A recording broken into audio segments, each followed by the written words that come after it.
खेती बाड़ी करते थे और क्या है, इधर का खेती बाड़ी काम था वैसे। हम तो फौज में थे पहले, वैसे फौज से रिटायर होकर आए, 78 में आकर अपने यहाँ खेती बाड़ी करी, फिर अपने दुकान वुकान कर रहे हैं, जैसे बाड़ा कर रहे हैं, लेते रहे।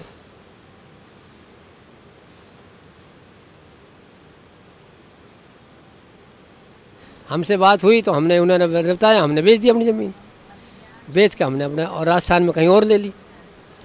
फिर जैसे हुई कोई पैसे लगता फिर बेच दी, फिर ले ली, ऐसे लेते रहे, बलते रहे, चलते रहे, आज ऐसे चलते रहे बाजार।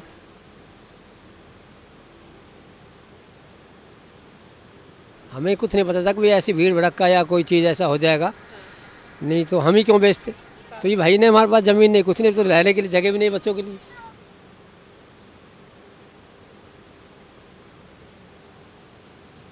नहीं अच्छा तो इसमें क्या लगना है जी, भीड़ भड़क्का ही हुआ है। जैसे पहले तो खुला एरिया था, सभी अच्छी लगती है, लेकिन भीड़ भड़क्का में तो वही है। दूसरी बात ये कि जैसे पहले इतना इस एरिया में, हमारे एरिया में कोई ज़्यादा भ्रष्टाचार का तो मतलब ये चोरी का डाके का इसका तो कोई था नहीं सवाल। हमारा एरिया कहते ही पूरा हिंदुस्तान आकर यहाँ बस गया, तो उसमें हर प्रकार का आदमी है, इसमें अच्छे भी हैं बुरे भी हैं, पता नहीं क्या क्या है।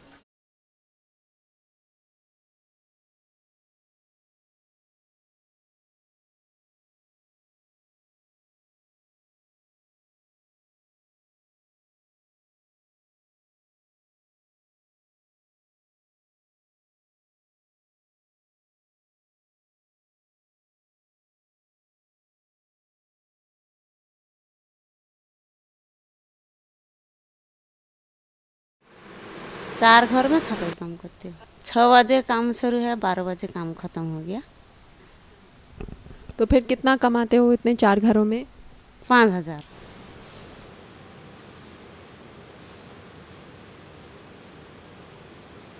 आदमी वो 5 बजे गाड़ी सफाई करते गया, तो बाद में वो तो तुम्हारा वो सेक्टर में झाड़ू काम करते हैं, आदमी वो 5,000 रुपया कमाया।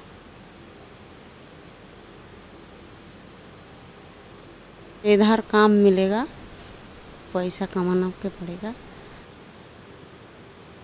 बच्चा तो गांव से रहेगा ना, सासू के पास, बच्चा लेके नहीं आ रहे।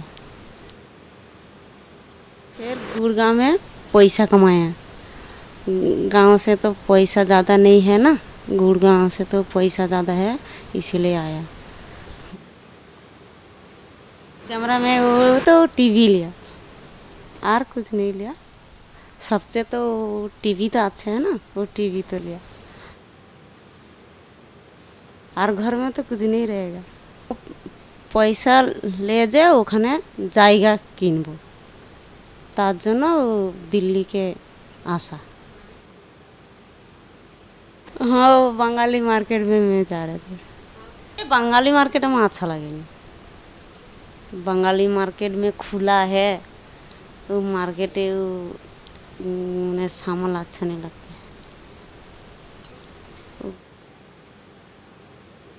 खाना में तो मच्छी मच्छी घुसेगा, तो खाना वो बंगाली मार्केट में खाना अच्छा नहीं लगता। और तो बाकी सामान ठीक है।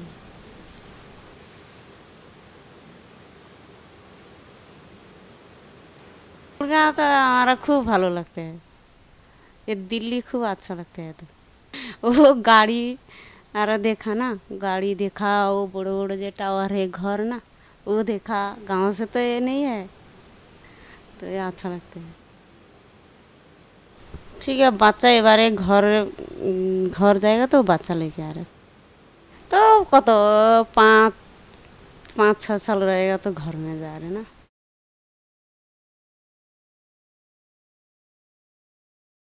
इधर में जो बंगाली जे दुर्गा पूजा है ना, আমাদেরকে দেখতে দিবে না। আর গাঁও সে তো মানে 4-5 জায়গায় পূজা হয়, সবাই ও পূজা দেখে। এখানটাই তো পূজা হচ্ছে, মানা করে দেয় না, আমাদের বাঙালিকে ওখানে ঢুকতে দিবে না, পূজা দেখতে দিবে না। আর আমাদের গাঁও সে 3-4 জায়গায় পূজা হয়, সবাই পূজা দেখে। আর এখানটাই পূজা একদম ভালো লাগছে না। गाँव से सब समय जाना पूजा, और दिल्ली में पूजा नहीं है, सब भालो लगता है, पूजा नहीं है।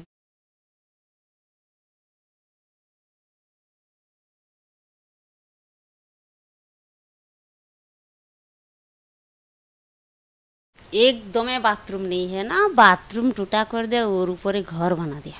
खुला मार्केट है, वो बाथरूम वो अच्छा नहीं लगता है। बाथरूम बना दो, और तो वो बाथरूम की प्रॉब्लम हो गया तो बाथरूम बना दो, वो नहीं बनाया।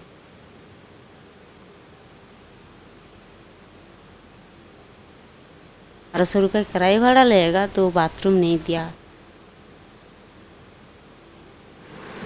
ना, हाँ बाथरूम खुले में जाना पड़ते हैं, वो अच्छा नहीं लगता है ना। घर में तो बाथरूम है, मैं गांव से बाथरूम है। बच्चा इधर लेके आ रहे तो পড়াশোনা দিক দিয়ে একটু বড় করতে চাই, है ना। পড়াশোনা তো चाहिए ना, सबसे तो बड़ा পড়াশোনাটাই सबसे चाहिए। मैं जो पढ़ाशोना कम करेगा तो ये सफाई काज करेगा, और तुम लोग पढ़ाई करेगा नौकरी मिलता है।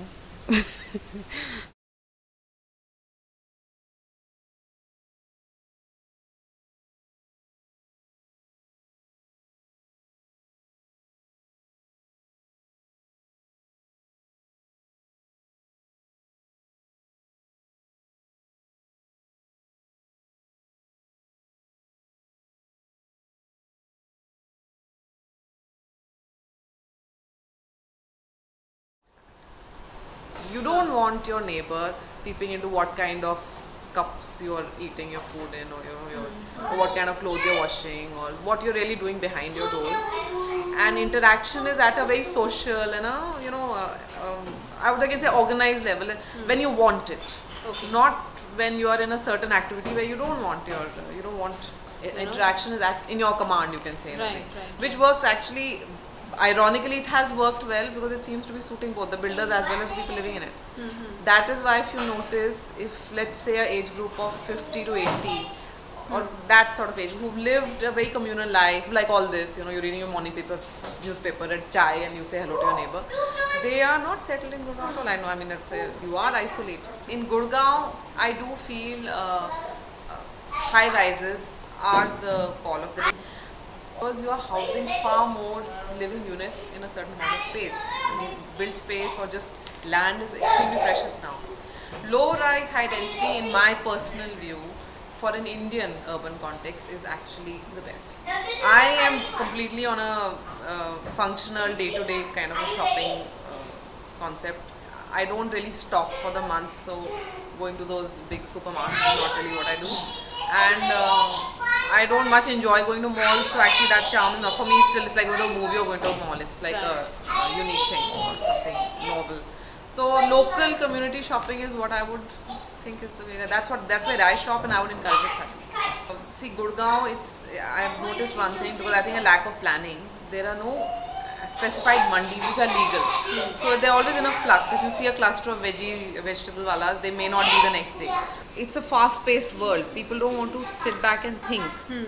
And okay, you could say a working lady can't be thinking of a vegetable bag, but she better. I mean, you're breathing the air and you're using all the other natural resources. That's it, because the pace is so fast that the convenience of just grabbing that bag and running off is. It's all about execution and regulation and authority. I mean, I think it's been proved that almost all countries who seem to be advanced and clean and have got their act together, it's all gone through a certain regulation. There is a strict control. There is punishment. Right. That's the human nature. It's a horror. I'm so lucky to be sitting behind a wheel in the car. There is no regard to cyclists or pedestrian, anybody crossing the road, child, adult, old age. And you're at the mercy of the guy behind the wheel. If that person has the decency to stop and let you cross, you're lucky. Otherwise, there is no organized public transport because of the need of the hour. And they have these tempos with that 5 rupees per seater kind of thing, and which is running pretty successfully like a public transport system.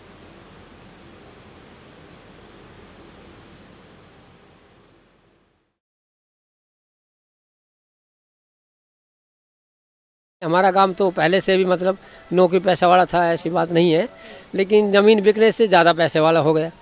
फ़ायदा हुआ, वो तो वैसे तो फ़ायदा ही, और हाल तो फ़ायदा हुआ है।